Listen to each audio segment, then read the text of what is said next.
Netflix is buying Warner Bros. But what's this massive deal really worth to shareholders? Okay, this is a seriously complex deal. Let's dive in and see how it all works. And right off the bat, we've got a mystery. Look at this gap between the price and its fair value. So why the big difference? Well, it all comes down to how this whole thing is structured. See, this isn't just a simple buyout. They're actually splitting the entire company in two. Here's how. First, the company divides. Then Netflix swoops in for the high-growth parts, or GrowthCo. So shareholders get paid for GrowthCo, but they also get to keep this other piece, SpinCo.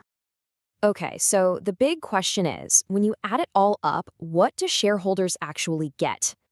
The biggest chunk is straight cash, a guaranteed payment for every single share you own. And on top of that cash, you're also getting a nice slice of Netflix stock. But what about that leftover company, SpinCo? Figuring out its value is the really tricky part. Analysts are putting the base case somewhere around $5, maybe $6 a share for it.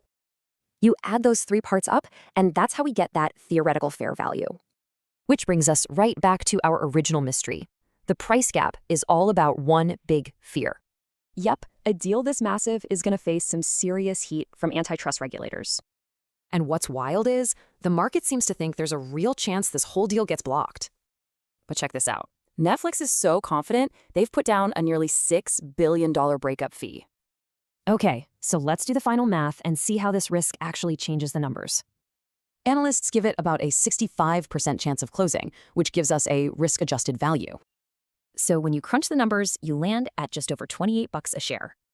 And look at that. Even with the risk factored in, the stock still looks like a bargain here. Which leaves us with the big question.